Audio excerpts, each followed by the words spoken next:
اس سلسلہ اطاعت کے اعتبار سے الوداعی تحفہ ہوگا۔ اب میں آغاز کر رہا ہوں۔ پہلی بات، اس سبب میں 3 باتیں مجھے کہنی ہیں۔ سب سے پہلی بات یہ کہ زندگی کی سب سے بڑی حقیقت موت ہے۔ ہم بھلائے رکھتے ہیں، اپنے ذہن سے اسے دور رکھتے ہیں، لیکن واقعہ یہ ہے کہ زندگی کی سب سے بڑی حقیقت موت ہے۔ خدا کے منکر پیدا ہوئے ہیں، لیکن موت کا انکار کرنے والا تو کوئی پیدا نہیں ہوا۔ اس لیے میں نے آیت آپ کو سنائی، کل نفس ذائقۃ الموت، ہر سی نفس کو موت کا مزہ چکھنا ہے، ہر جاندار کو موت کا مزہ چکھنا ہے۔ ثم الینا ترجعون، پھر ہماری طرف لوٹا دیے جاؤ۔ تو زندگی کی سب سے اہم حقیقت موت، اور موت کے بعد رجوع اللہ، آخرت، یہ سب سے بڑی حقیقت ہے۔ ایک حقیقت سب مانتے ہیں، سب جانتے ہیں، دوسری حقیقت کے اوپر پردہ پڑا ہوا ہے۔ میں نے اس اعتبار سے نوٹ کیا، یہ الفاظ قرآن میں 3 مرتبہ ہے، کل نفس ذائقۃ الموت، ہر جاندار کو موت کا مزہ چکھنا ہے۔ انبیاء اس سے مستثنا نہیں رہے، رسول اس سے مستثنا نہیں رہے، اولیاء اللہ مستثنا نہیں رہے۔ وقتی طور پر استثناء حضرت عیسیٰ کا ہے کہ ابھی وہ زندہ ہیں، لیکن عیسیٰ یاتی علیہ الموت، حضور نے فرمایا عیسیٰ پر بھی موت آئے گی، جب دوبارہ آئیں گے زمین پر اتریں گے، پھر اس کے بعد ان پر موت وارد ہوگی، ان کی نماز جنازہ پڑھی جائے گی، انہیں دفن کیا جائے گا حضور کے پہلو میں، شادی بھی کریں گے، اولاد بھی ہوگی۔ باقی تو یہ ہے کہ کل نفس ذائقۃ الموت، سب کو موت کا مزہ چکھنا ہے۔ عیسیٰ بھی بالآخر اس سے مستثنا نہیں رہیں گے، بلکہ قرآن میں ایک جگہ کہا گیا ہے أَفَإِن مِتَّ فَهُمُ الْخَالِدُونَ، کیا ہے نبی، اگر آپ کا انتقال ہو گیا تو یہ کیا ہمیشہ رہیں گے؟ کون ہے دنیا میں جو ہمیشہ رہے؟ انتقال تو ہونا، آپ کا بھی ہونا ہے۔ إِنَّكَ مَيِّتٌ وَإِنَّهُمْ لَمَيِّتُونَ، یہ تو مختصر ترین الفاظ تھے۔ اس سے آگے بڑھیے، سورہ انبیاء میں فرمایا کل نفس ذائقۃ الموت وَنَبْلُوكُمْ بِالشَّرِّ وَالْخَيْرِ فِتْنَةً وَإِلَيْنَا تُرْجَعُونَ، ہر جاندار کو موت کا مزہ چکھنا ہے، اور اس سے پہلے پہلے ہم تمہیں آزماتے رہیں گے، خیر کے ذریعے بھی، بھلائی دے کر، صحت دے کر، دولت دے کر، اولاد دے کر، شہرت دے کر، اور برائی کے ذریعے سے بھی، تنگ دستی دے کر، بے عزتی دے کر، اہانت دے کر، ذلت دے کر، وَإِلَيْنَا تُرْجَعُونَ، اور پھر ہماری طرف لوٹائے جاؤ گے۔ یہ وہ دوسری حقیقت جو میں نے کہا کہ جس پر پردہ پڑا ہوا ہے، بہت بڑا پردہ ہے۔ لوگ یہی سمجھتے ہیں کہ یہی دنیا کی زندگی ہے۔ قرآن کہتا ہے وَإِنَّ الدَّارَ الْآخِرَةَ لَهِيَ الْحَيَوَانُ لَوْ كَانُوا يَعْلَمُونَ، یہ تو آخرت والی زندگی ہے جو اصل زندگی ہے، کاش کہ انہیں معلوم ہوتا۔ اس سے بھی زیادہ تفصیل سے یہ آل عمران میں آئی ہے، کل نفس ذائقۃ الموت وَإِنَّمَا تُوَفَّوْنَ أُجُورَكُمْ يَوْمَ الْقِيَامَةِ، ہر جاندار کو موت کا مزہ چکھنا ہے، اور پھر تمہیں پورا پورا تمہارا اجر اور بدلہ دے دیا جائے گا قیامت کے دن۔ فَمَنْ زُحْزِحَ عَنِ النَّارِ وَأُدْخِلَ الْجَنَّةَ فَقَدْ فَازَ، جو کوئی آگ سے بچا لیا گیا اور جنت میں داخل کر دیا گیا، وہ تو کامیاب ہو گیا۔ اللہم ربنا اجعلنا منہم، اللہم ربنا اجعلنا منہم، اللہم ربنا اجعلنا منہم۔ وَمَا الْحَيَاةُ الدُّنْيَا إِلَّا مَتَاعُ الْغُرُورِ، اور دنیا کی زندگی تو سوائے دھوکے کے سامان کے اور کچھ نہیں ہے۔ دھوکہ کس معنی میں؟ یہ تمہیں اصل زندگی سے غافل کر دیتی ہے۔ تم کہیں سفر پر جا رہے تھے، تمہارا کہیں گھر تھا، تمہیں واپس آنا تھا، تم راستے ہی میں کسی دلچسپی میں ایسے مگن ہوئے کہ گھر بار سب بھول گئے۔ یہ تو تمہارا عارضی سا سفر تھا، تم نے اسی کو اپنی منزل بنا لیا، اپنا ٹھکانہ بنا لیا، تو دھوکہ دیا اس نے تمہیں۔ ویسے دنیا کی زندگی دھوکہ نہیں ہے، بڑی حقیقت ہے، اس لیے کہ حضور نے فرمایا انما الدنیا مزرعۃ الآخرہ، یہ دنیا آخرت کی کھیتی ہے، یہاں بو گے تو وہاں کاٹو گے، یہاں کچھ کمائی کرو گے تو وہاں اس کا بدلہ ملے گا۔ اس اعتبار سے دنیا بہت بڑی حقیقت ہے، ایک ایک لمحہ بہت بڑی قیمتی شے ہے، لیکن اگر یہ دنیا تمہیں آخرت سے غافل کر دے تو اس سے بڑا دھوکے باز ہو کوئی نہیں۔ یہ اصل دجال ہے۔ میں نے تقریباً 60 برس کی عمر کو جب میں پہنچا تھا تو موت کا انتظار شروع کر دیا تھا۔ میرے قریبی احباب کو معلوم ہے، میں کہتا رہا، یہ بھی کہتا رہا کہ بھائی میں اپنے حصے کا کام کر چکا ہوں، جتنی صلاحیت اللہ نے دی تھی، جتنی بھی میرے اندر استعداد تھی، میں اس کو بھرپور طریقے پر استعمال کر چکا ہوں۔ دم واپسی برسرے راہ ہے عزیز و اب اللہ ہی اللہ ہے، یہ میرا معاملہ رہا ہے 60 برس کی عمر سے۔ اس کے بعد اللہ نے مزید 14 برس دیے ہیں، یہ نافلۃ لک کے درجے میں کہتا ہوں، اس کا اللہ کا عطیہ خصوصی ہے، نفل ہے، ہمیشہ کہتا رہا ہوں۔ مسنون زندگی تو 61 برس ہے ہمارے حساب سے۔ علامہ اقبال کے بارے میں سنا ہے کہ رویا کرتے تھے کہ میری عمر حضور کی عمر سے زیادہ نہ ہو جائے، وہ 6 مہینے کم ہی رہی ہے حضور کی عمر سے۔ جو حضور کی عمر تھی وہی حضرت ابو بکر کی، وہی حضرت عمر کی، وہی حضرت علی کی۔ ہاں، حضرت عثمان 82 برس کے ہوئے ماشاءاللہ۔ پھر یہاں کے مجددین میں سے وہی عمر حضرت شیخ احمد سرہندی کی، وہی شاہ ولی اللہ دہلوی کی۔ ہاں، شیخ عبدالحق محدث دہلوی رحمۃ اللہ علیہ 82 برس کی عمر۔ لیکن یہ میں کہا کرتا تھا مسنون عمر تو 61 برس ہے، جسے ہم 63 کہتے ہیں، وہ اصل میں ہمارے حساب سے 61 بنتا ہے۔ وہ 63 قمری ہے، جو 9 دن کم ہے، قمری سال جو ہے وہ شمسی سال سے۔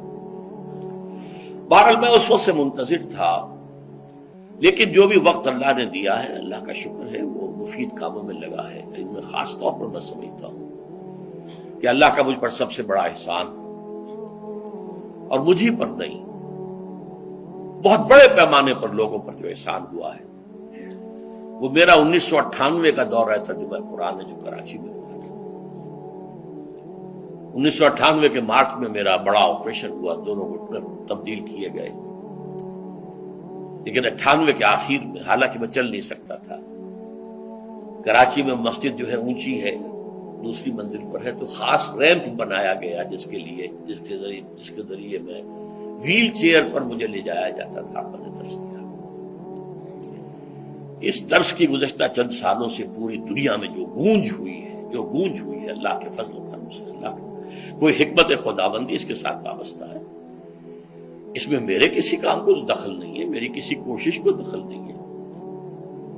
میں نے تو جو درس میں دیتا آ رہا تھا سن 85 سے دورہ ترجمہ قرآن، البتہ یہ بات ضرور ہے کہ میں نے محسوس کیا تھا کہ سن 98 کے اس درس میں دورہ ترجمہ قرآن کے مجھے خصوصی انشراح حاصل تھا۔ میری ساری گفتگو کا حاصل کیا ہے؟ دیکھیے، نظریاتی تحریکوں کا تعلق اشخاص سے نہیں ہوتا، ٹھیک ہے، کوئی اس کا داعی ہوتا ہے، کوئی اس کا مؤسس ہو جاتا ہے، کوئی اس کا آغاز کرنے والا ہوتا ہے، لیکن نظریاتی تحریک افراد سے وابستہ نہیں ہوتی۔ افراد آتے چلے جاتے ہیں اپنا اپنا حصے کا کام کر کے، جس کو جتنا مقدر ہے، جتنی اللہ تعالیٰ کی طرف سے توفیق ہے، وہ اپنا کام کرے گا، چلا جائے گا۔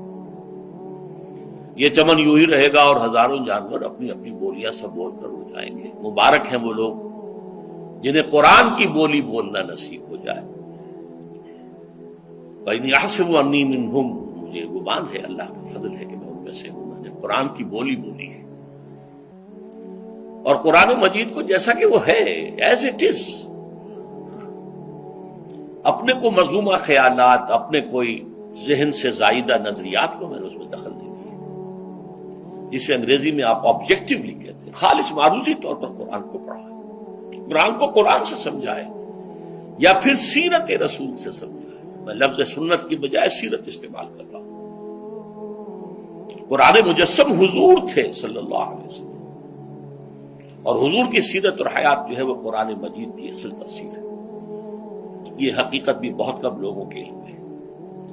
وہ احادیث کا نام تو لیتے ہیں، احادیث بھی ہے، سیرت بھی تو احادیث ہی سے ہمیں ملتی ہے، لیکن میں خاص طور پر سنت یا حدیث کی بجائے سیرت کا لفظ استعمال کرتا ہوں۔ قرآن کی 2 سورسز ہیں، قرآن خود اور سیرت رسول صلی اللہ علیہ وسلم۔ بہرحال انشاءاللہ العزیز یہ کام بڑھے گا، چلے گا، یہ میں ابھی بعد میں عرض کروں گا۔ دوسری بات جو میں نے آیت پڑھی آپ کو، وَمَن نُعَمِّرْهُ نُنَكِّسْهُ فِي الْخَلْقِ أَفَلَا يَعْقِلُونَ، بہت بڑی حقیقت زندگی کی یہ بھی ہے، جس کی ہم عمر زیادہ کر دیتے ہیں اس کی خلقی صلاحیتوں میں کمی کر دیتے ہیں۔ موٹی بات ہے، بڑھاپا آئے گا، ہمیشہ کی مانی ہوئی بات ہے۔ اگرچہ جوانی میں آدمی بڑھاپے کا تصور نہیں کرتا، لیکن بڑھاپا آنا ہے، یہ بھی ایک حقیقت ہے موت کی طرح۔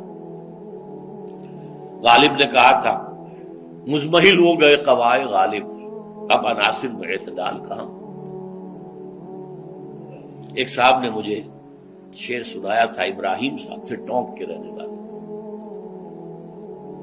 ذوف پیری بڑھ گیا جوش جوانی گھٹ گیا، اب عصا بنوائیے نخل تمنا کاٹ کر۔ یہ تمنائیں جو ہیں طول العمر، انہیں کاٹو، اب گئی جوانی، امنگوں والا دور گیا، اور یہ جو تمناؤں کا پودا ہے اس میں سے لکڑی لے کر عصائے پیری بنوا لیجیے۔ اب بڑھاپے کے لیے ایک عصا درکار ہے۔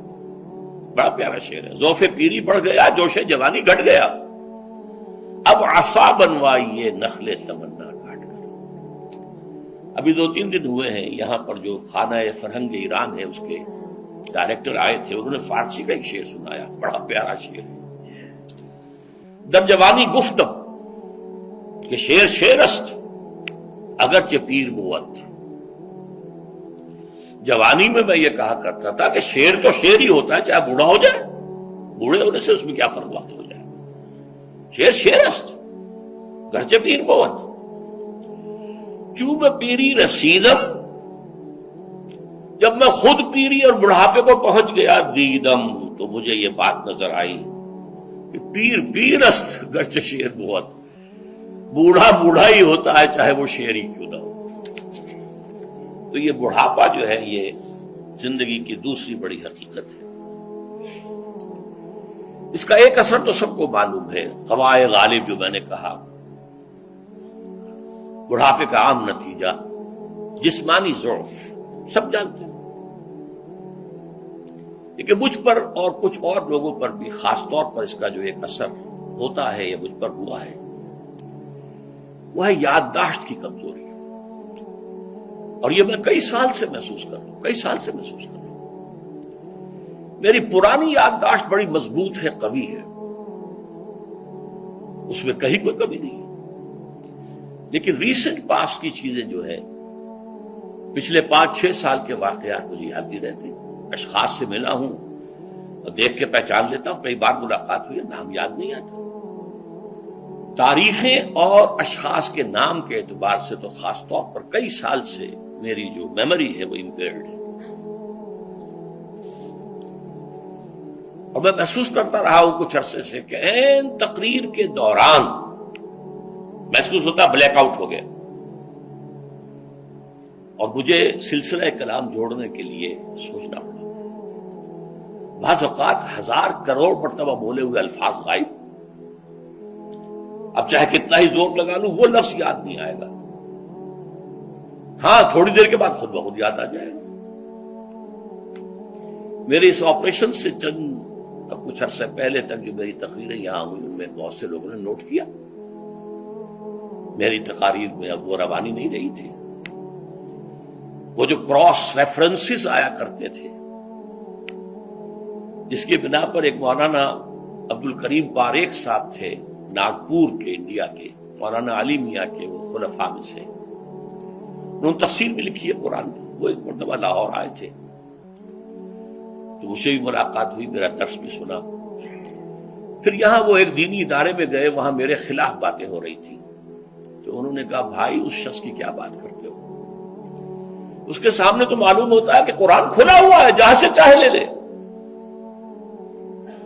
پھول کھلے ہیں گلشن گلشن، لیکن اپنا اپنا دامن، تم کیا بات کر رہے ہو اس کے بارے میں؟ تو عبد الکریم پاریخ صاحب کی وہ جو تاثر تھا وہ صحیح تھا، کراس ریفرنسز کا آنا، القرآن یفسر بعضہ بعضا، اس میں بہت کمی آ گئی۔ بہرحال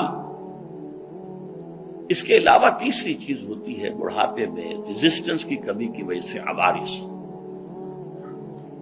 بلڈ پریشر کا میں مریض ہوں اور کوئی 25 برس سے ہوں، شوگر کا میں مریض ہوں اور کوئی 5 برس سے ہوں. ایک خاص برس جو مجھ پر آیا ہے آج سے 4 سال پہلے، اس کی ایک تاریخ ہے. یہ جو امراض دماغی کے ماہرین ہیں یہ کہتے ہیں کہ ایک مرض ہے بائی پولر ڈپریشن. انسان میں کبھی تو انشراح ہوتا ہے، ایکٹیویٹی ہوتی ہے، سوچتا ہے اور ایکٹیو کرنے کے لیے، گفتگو کے لیے، بھاگ دوڑ کے لیے طبیعت میں آبادی ہوتی ہے. کبھی وہ بجھ سا جاتا ہے، کبھی وہ حرکت کرنے کو جی نہیں چاہتا، پڑا رہے کسی کونے میں، سو جائے. تو یہ بائی پولر معاملہ کہلاتا ہے، یہ ویو چلتی ہے. اچھا، یہ ہے ہر انسان میں، جسے ہم عام طور پر کہتے ہیں موڈ آف ہے بھائی میرا، مجھ سے باتیں کرو. تو یہ موڈ کا آف ہو جانا، آن ہو جانا، یہ عام آدمی بھی ہوتا ہے. لیکن جو اللہ کے کسی فضل و کرم سے زیادہ ذہین ہو، زیادہ حساس ہو، ان میں پھر یہ جو ویو ہے یہ زیادہ اونچائی زیادہ نیچائی، زیادہ اونچائی زیادہ نیچائی، اور اس کو پھر ہم کہتے ہیں مرض، بائی پولر. یہ ہمارا خاندانی مرض ہے. والد صاحب کا تھا، بڑے بھائی اظہار احمد صاحب کو ہوا، میری بڑی ہمشیرہ کو ہوا. عام طور پر اس کی عمر ہوتی تھی 3 تجربے مجھے ہیں. والد صاحب کو 13 برس میں نے اٹینڈ کیا ہے اس بیماری میں، سن 52 سے 65 تک جب کہ ان کا انتقال ہوا. تو یہ عام طور پر شروع ہوتا ہے 50 برس کے لگ بھگ.